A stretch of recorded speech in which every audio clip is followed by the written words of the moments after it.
Hello everyone. We were discussing class 10 social science, political science part, the first chapter, Indian democracy.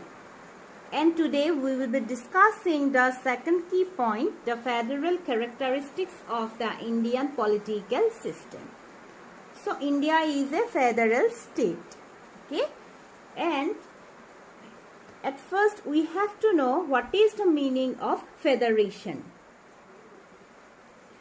So federation is an English term, and the English term is derived from a Latin word fedas.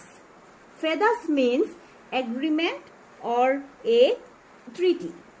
Okay, so we can say that federal state is a union of states united through mutual agreement or treaty. The federal system was first introduced in the United States of America. In short, United States of America is called as USA. So, USA is regarded as the homeland of federalism. Next important thing is that India did not adopt the federal system from USA. India adopted the system of federalism from Canada. Why? Because the system of the USA was the real federal system where the constituent states enjoy more freedom and dual citizenship supported by a separate constitution. Therefore, the makers of Indian constitution realized that if the constituent states of newborn India are allowed to enjoy separate constitution and dual citizenship like the USA, the national integrity may be harmed. Okay, so therefore the makers of the Indian constitution introduced a kind of a loose federation following the Canadian constitution. So another important thing is that the word federation has not been mentioned in the Indian constitution.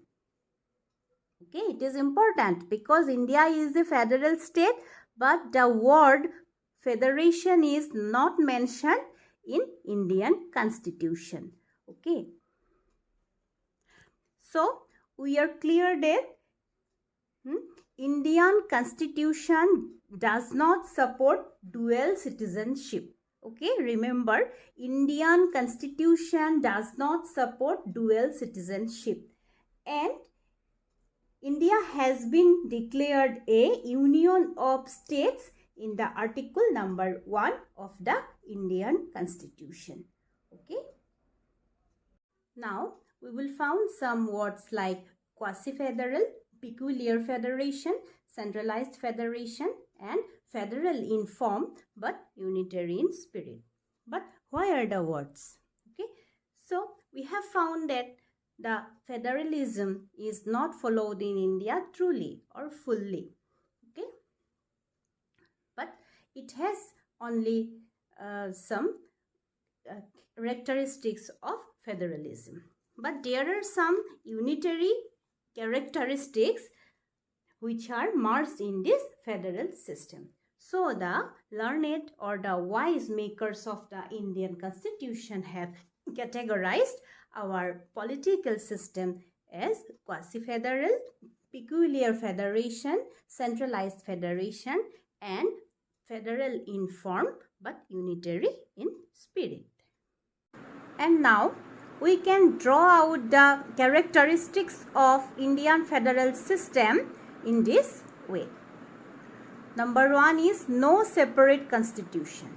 Okay, as we have found that there is no any separate constitution for the constituent states. All states should follow only one constitution.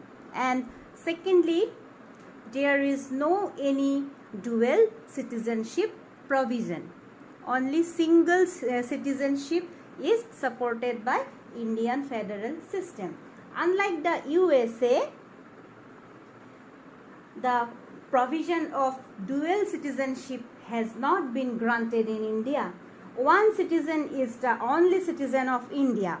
He or she cannot be a citizen of other constituent state. So therefore, thirdly, Indian federal system is unique or exceptional. And next, Indian federal system is dependent on center-state relationship. And therefore, the political analysts regards Indian federal system as cooperative federation. Okay, so these are the characteristics of Indian federal system. Okay, so dear students, we had finished our discussion about the second key point. It is federal characteristics of the Indian political system. So we had drawn out so many federal characteristics of the Indian political system, and we had found that USA is regarded as the homeland of federalism, and Indian federalism has been adopted from Canada, and India is not fully a federal state. So it is the summary of the key point, and it is the time to leave you. Thank you.